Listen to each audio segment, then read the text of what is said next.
আজকে অনুষ্ঠানে আমাদেরকে মনে করিয়ে দেওয়া হয়েছে মরণোত্তর পুরস্কার দেওয়ার চাইতে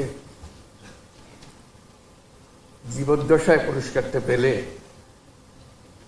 যে আনন্দ দেশের জন্য এবং পরিবারের জন্য, ব্যক্তির জন্য, তা মরণোত্তর পুরস্কারে পাওয়া যায় না।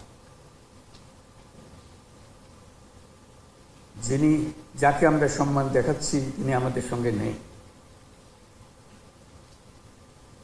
আমরা যেন আগামীতে এটা একটা নিয়ম করতে পারি যে যাদের মরণোত্তর দেওয়ার তাদের পালা শেষ করে দিয়ে পর থেকে শুধু জীবিত অবস্থায় যারা আছেন তাদেরকে আমরা পুরস্কার দিই, তাদের প্রতি সম্মানটা আমরা দিই।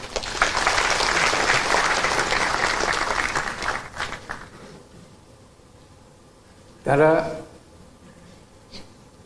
আমাদের জাতিকে এক মহান উচ্চতায় নিয়ে গেছে। পুরস্কার দিয়ে আমরা শুধু তাদেরকে সম্মানিত করছি না, আমরা বরং জাতি হিসেবে নিজেদের সম্মান তাদের মাধ্যমে পাচ্ছি।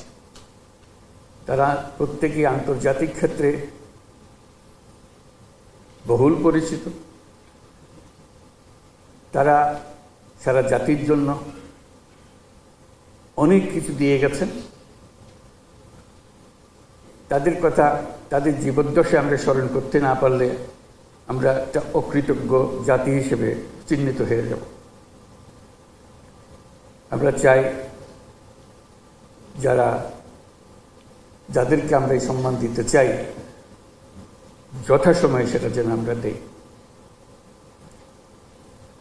উপস্থিত সুধীবৃন্দ, সবাইকে আমার শুভেচ্ছা এবং সালাম জানাচ্ছি। আসসালামু আলাইকুম। আজ 25শে মার্চ মানব সভ্যতার ইতিহাসে কলঙ্কিত এক হত্যাযজ্ঞের দিন। 1971 সালের আজকের রাতে পাক হানাদার বাহিনী নিরস্ত্র ঘুমন্ত বাঙালির উপর নির্মমভাবে গুলি চালিয়ে হাজারো মানুষকে হত্যা করে। 25শে মার্চ থেকেই এদেশের মানুষ সশস্ত্র প্রতিবাদে জেগে উঠেছিল। 9 মাসের যুদ্ধের মধ্য দিয়ে স্বাধীন হয় বাংলাদেশ। আজকের দিনে গভীর শ্রদ্ধার সঙ্গে স্মরণ করছি স্বাধীনতা যুদ্ধে সকল বীর শহীদ ও মুক্তিযোদ্ধাদের। 1971 সালে স্বাধীনতা যুদ্ধের উদ্দেশ্য ছিল একটি ন্যায়ভিত্তিক সমাজ প্রতিষ্ঠা করা, যেখানে আইনের শাসন থাকবে, মানুষের মৌলিক মানবাধিকার নিশ্চিত হবে এবং একটা বৈষম্যহীন সমাজ প্রতিষ্ঠিত হবে। কিন্তু স্বাধীন বাংলাদেশে এখনো ন্যায়ভিত্তিক সমাজ প্রতিষ্ঠা করা যায়নি। দীর্ঘদিন ধরে এই দেশের মানুষকে তাদের ভোটাধিকার থেকে বঞ্চিত করা হয়েছে। দুর্নীতি, লুটপাট ও খুনের রাজত্ব চালিয়ে দেশে একটি ফ্যাসিবাদী সরকার ব্যবস্থা কায়েম করা হয়েছে। আজকের দিনে আমি শ্রদ্ধার সঙ্গে স্মরণ করছি জুলাই গণ অভ্যুত্থানের শহীদ ও আহতদের। তাদের আত্মত্যাগের কারণে আমরা একটা নতুন বাংলাদেশ গড়ার স্বপ্ন দেখার সুযোগ পেয়েছি। এই সুযোগ আমরা কোনো ক্রমেই বৃথা হতে দেব না।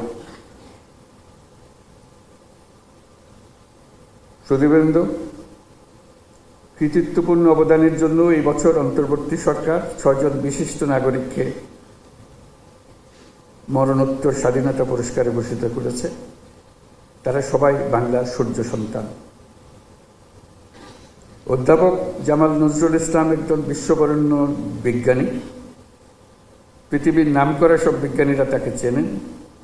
তিনি সবসময় প্রকৃতি ও মানুষের কল্যাণে নিয়োজিত ছিলেন। আল মাহমুদ আধুনিক বাংলা সাহিত্যের অন্যতম উজ্জ্বল কবি। তার কবিতা বহু কবি, লেখক, পাঠককে অনুপ্রাণিত করেছে। বিশ্বের শীর্ষস্থানীয় বেসরকারি উন্নয়ন সংস্থা ব্র্যাকের প্রতিষ্ঠাতা স্যার ফজলে হোসেন আবেদ 1971 সালে বাংলাদেশের স্বাধীনতা যুদ্ধের সময় ও পরবর্তী সময়ে তিনি বাংলাদেশ গড়ার কাজে নিয়োজিত ছিলেন। লন্ডনের ফ্ল্যাট বিক্রির টাকা দিয়ে তিনি ব্র্যাক গড়েছিলেন।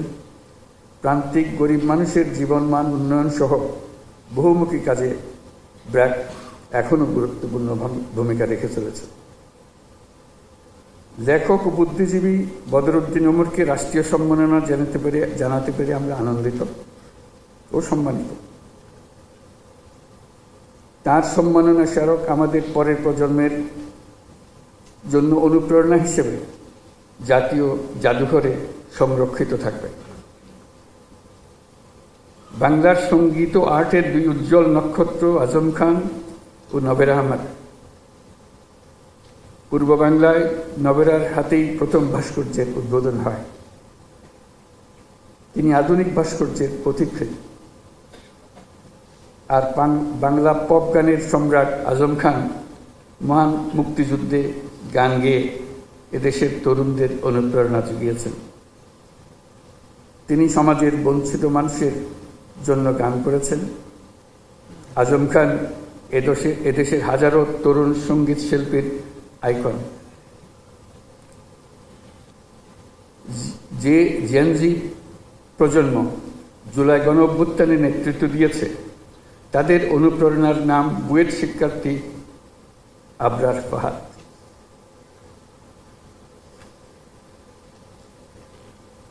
সে ন্যায় বিচারের জন্য, বাক স্বাধীনতার জন্য জোরালো প্রতিবাদ করে সন্ত্রাসীদের হাতে নিহত হয়েছিল। তাকে স্মরণ করে তাকে রাষ্ট্রীয় সম্মাননা জানাতে পেরে জাতি গর্বিত। যারা আজ এই সম্মাননা পেলেন তারা জীবদ্দশায় এই প্রাপ্তি দেখে যেতে পারেননি। এটা অত্যন্ত বেদনাদায়ক। আজকের দিনে তাদের অবদানকে আমরা কৃতজ্ঞতার সঙ্গে স্মরণ করছি। স্বাধীনতা পদক প্রাপ্তদের স্বজন যারা আজ এখানে উপস্থিত আছেন তাদের প্রতি আমার শুভেচ্ছা ও সহমর্মিতা জানাচ্ছি। জাতীয় জীবনের বিভিন্ন ক্ষেত্রে অনন্য অবদানের স্বীকৃতি হিসেবে আজ আপনাদের স্বজনরা সর্বোচ্চ রাষ্ট্রীয় পুরস্কার পেয়েছেন। দেরিতে হলেও তাদেরকে এই স্বীকৃতি ও সম্মান প্রদান করতে পেরে আমরা সবাই আনন্দিত, দেশের সবাই আনন্দিত। তাদের কাজ যুগ যুগ ধরে প্রজন্ম থেকে প্রজন্মে তরুণদের মধ্যে অনুপ্রেরণা ছড়িয়ে দেবে। আজকে উপস্থিত থাকার জন্য আপনাদের সবাইকে ধন্যবাদ। আবারও সকলকে মহান স্বাধীনতা দিবসের শুভেচ্ছা জানিয়ে বক্তব্য শেষ করছি।